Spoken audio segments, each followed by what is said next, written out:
Nós vamos começar agora o capítulo 5, Forças Distribuídas, Centroides e Centros de Gravidade. Essa é a parte 1 desse capítulo que a gente vai abordar, certo? Dentro do curso de Mecânica Vetorial para Engenheiros.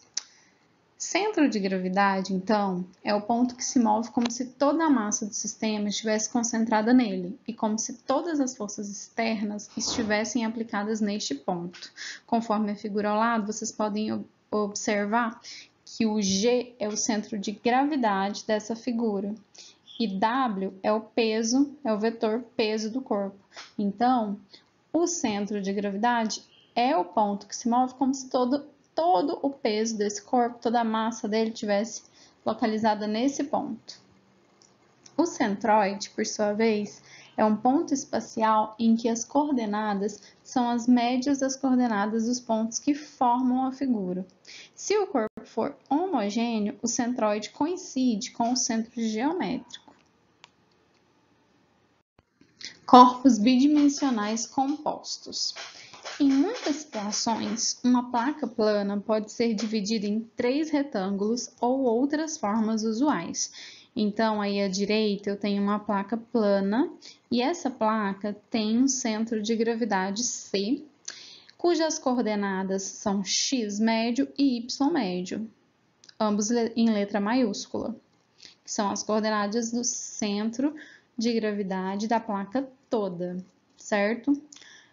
Pode-se determinar, então, as abscissas x e y do centro de gravidade a partir das abscissas das áreas que compõem essa figura. Por exemplo, a gente dividiu essa figura em 3 áreas, área 1, área 2 e área 3. Área 1, triângulo, área 2, um retângulo e área 3, outro triângulo, certo? A área 1, ela tem um centro de gravidade C1, cuja as coordenadas são x1 e y1. A área 2 tem um centro de gravidade, também um centroide, C2, cujas coordenadas são x2 e y2. A área 3 tem outro centroide, cujas coordenadas são x3 e y3, certo? Então, o centro de gravidade da placa inteira pode ser encontrado a partir das coordenadas de cada uma dessas 3 placas, nas quais nós subdividimos a placa maior, certo? Centroide de área, então, o x médio da placa inteira, ele pode ser determinado pelo somatório do produto entre a coordenada e a área de cada uma das placas individuais, e você divide isso pelo somatório de todas essas áreas. Expandindo essa equação, eu teria coordenada x da placa 1 vezes a área 1, mais coordenada x da placa 2 vezes a área 2, mais coordenada x da placa 3 vezes a área 3, e assim sucessivamente até a última área dessa figura.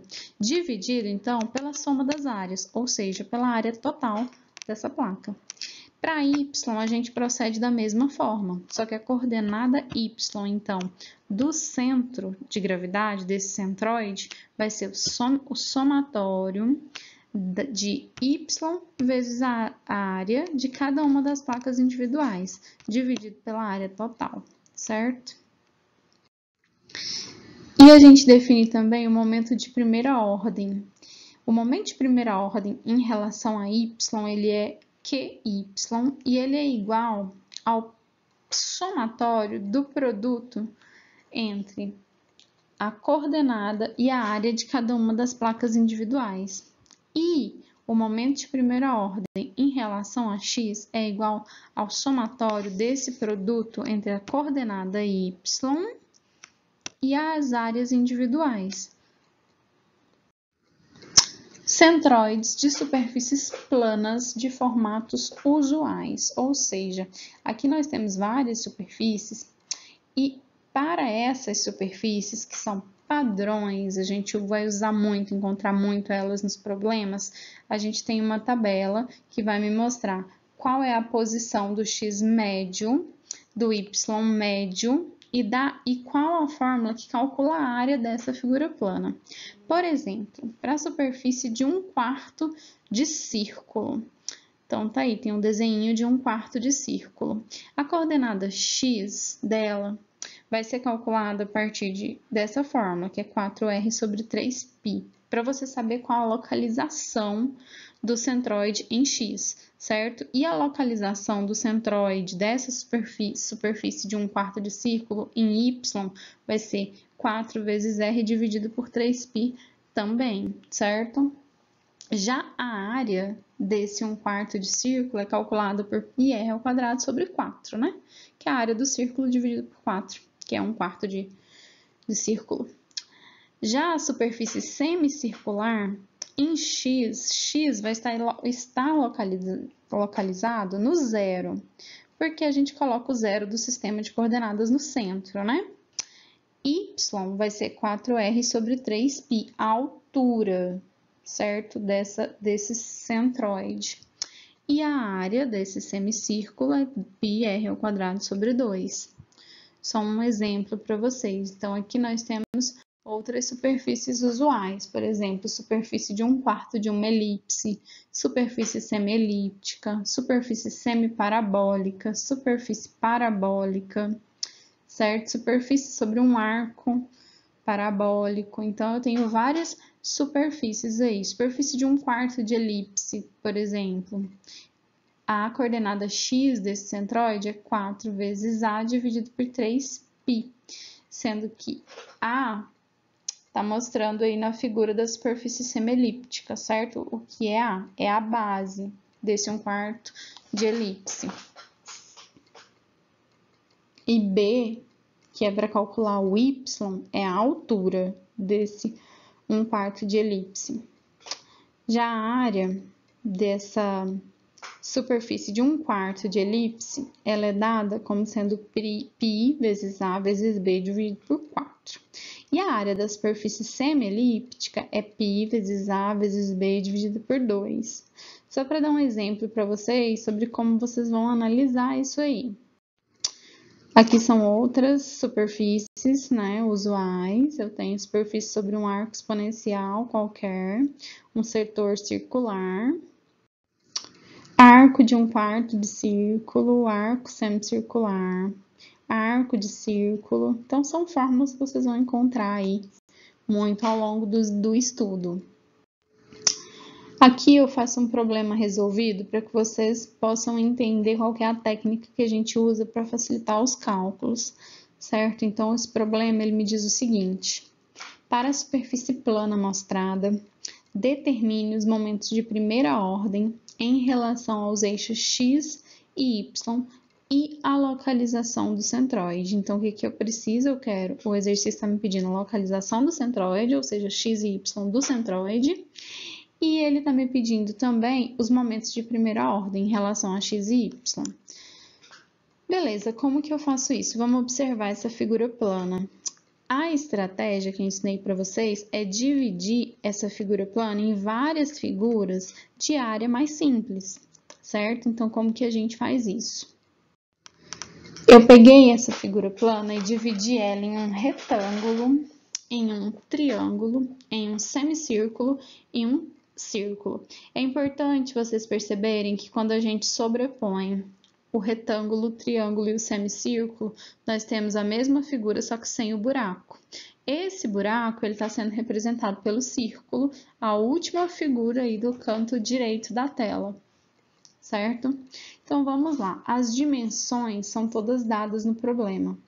A gente sabe que a altura desse triângulo é de 60 milímetros, a altura do retângulo é de 80 milímetros, a base do retângulo é de 120 milímetros, que é a base tanto do triângulo quanto do semicírculo, 120 milímetros.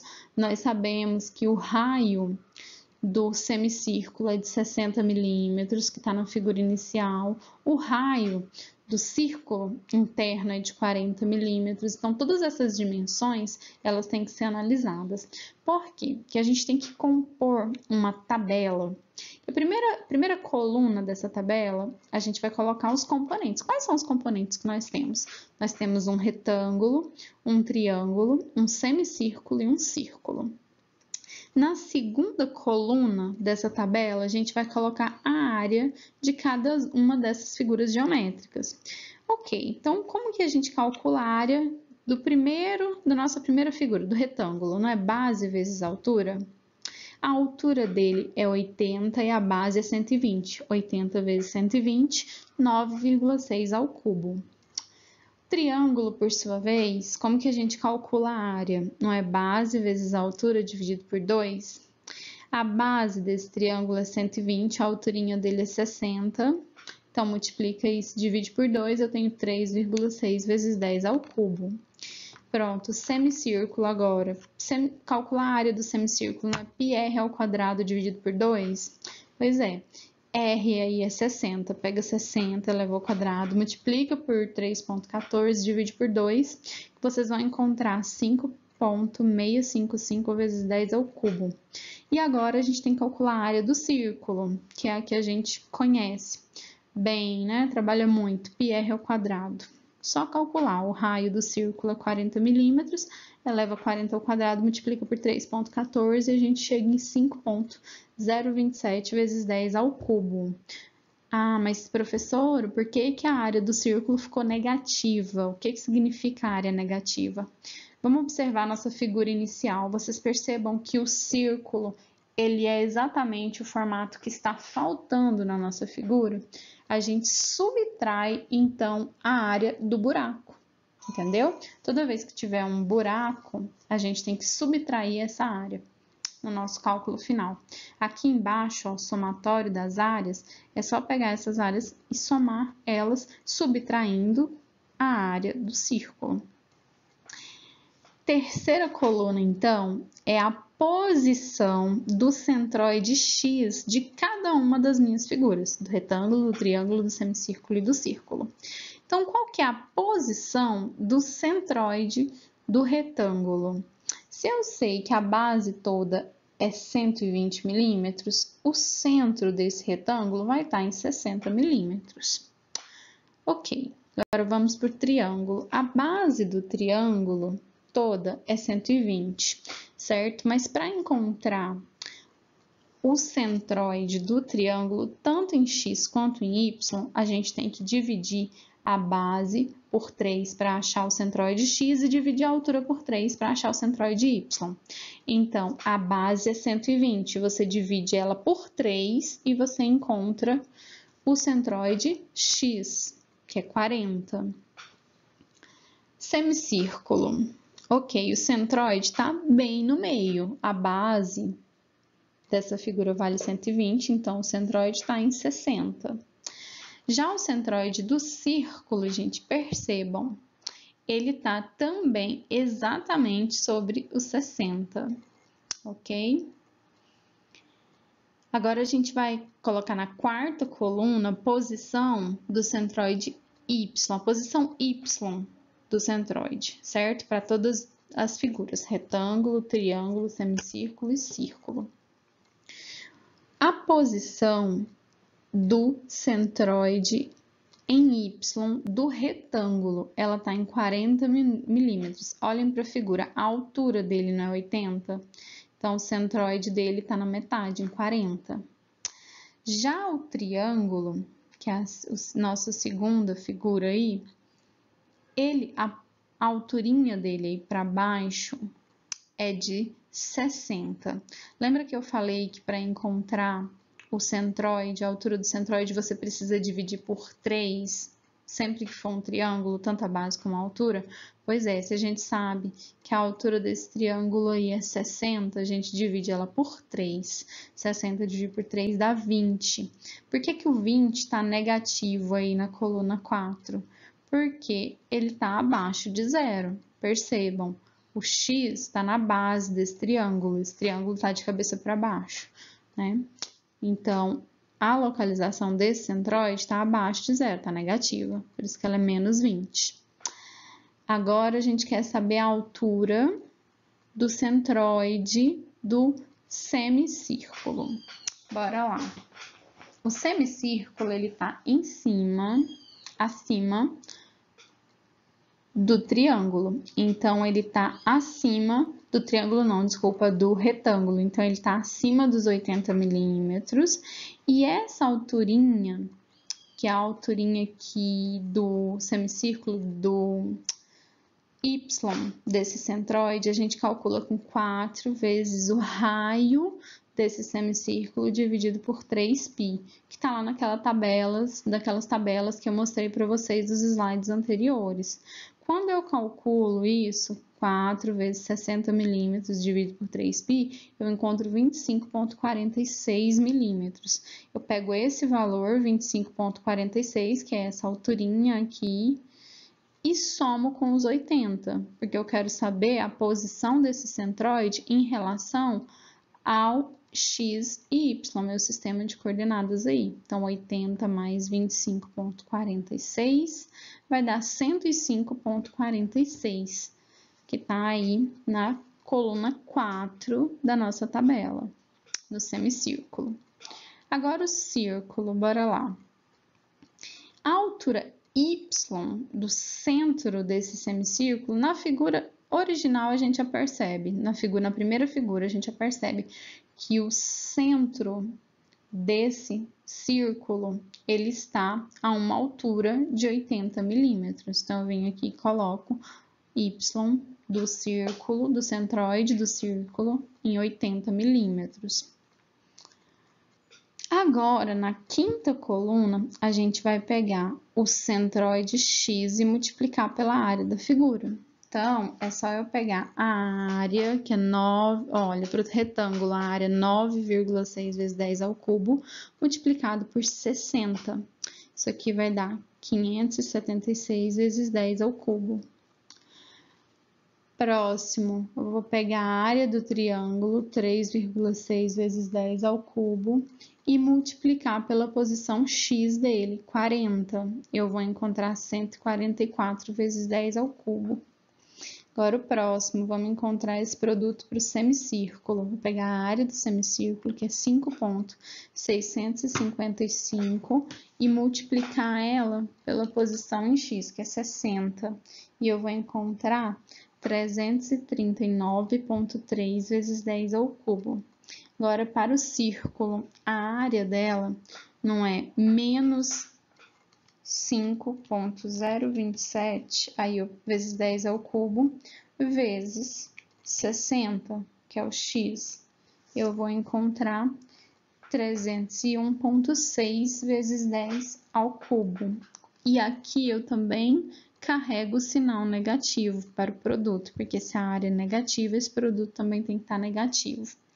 Agora, eu vou fazer a mesma coisa na minha coluna de número 6, na minha sexta coluna. Eu vou pegar a coordenada y, que nós já encontramos na coluna 4, e multiplicar pela área, que nós já calculamos ali na coluna 2. Então, eu venho aqui, ó, a área do retângulo e multiplico por 40, que é o y do retângulo. Vai ficar 9,6 vezes 10 ao cubo, vezes 40. Eu vou encontrar 384 vezes 10 ao cubo. E eu faço isso para os outros também. Pego a área do triângulo, 3,6 vezes 10 ao cubo, e multiplico por menos 20. Eu vou encontrar menos 72 vezes 10 ao cubo. Pego a área do semicírculo e multiplico pelo y do semicírculo, e eu vou encontrar 596,4. Pego a área do círculo, negativa, e multiplico pelo y do círculo, que é 80. E eu vou encontrar 402,2 vezes 10 ao cubo. Agora, eu faço o somatório desses produtos, certo? Tanto x vezes a quanto y vezes a. Somo e coloco aqui embaixo. Percebam que eu já tenho tudo que eu preciso para encontrar o meu momento de primeira ordem e os meus centroides, porque eu tenho o somatório da área e tenho o somatório dos produtos, que são exatamente aquilo que a gente precisa, certo? Então, para o momento de primeira ordem, lembra que o momento de primeira ordem x é o somatório do produto de y vezes a área? Então, já encontrei lá na tabela anterior, que é 506,2 vezes 10 a menos 3. E o momento de primeira ordem em relação a y é o somatório de x vezes a, certo? Que nós já encontramos também lá na tabela do slide anterior, dá 757,7 vezes 10 a menos 3 milímetros ao cubo. Essa é a unidade de medida. Percebam que eu tenho coordenada, que é dada em metros, e área, que é dada em metros quadrados. Então, metros vezes metro quadrado, eu tenho metro ao cubo, certo? Como aqui a gente está trabalhando em milímetros, fica milímetros ao cubo. E o centroide da área, por sua vez, eles são dados por essas fórmulas que eu coloquei aí, ó, o somatório de x vezes a dividido pelo somatório das áreas. Então, somatório de x vezes a gente já conhece, que é 757,7 vezes 10 ao cubo, dividido pelo somatório da área dessa figura, que é 13,828 vezes 10 ao cubo.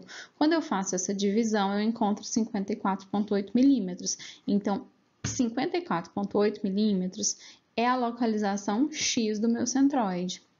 Aqui eu pego o somatório de y vezes a área, que eu conheço também, já foi dado na tabela, que é 506,2 vezes 10 a menos 3, e divido pela área total, somatório da área, que é 13,828 vezes 10 a menos 3. Quando eu faço essa divisão, eu encontro 36,6 milímetros. Então, essa é a coordenada y do centroide da minha área plana inicial da figura, certo? Então é isso, pessoal, por enquanto. Agora é só vocês fazerem as atividades que eu vou postar lá no Moodle.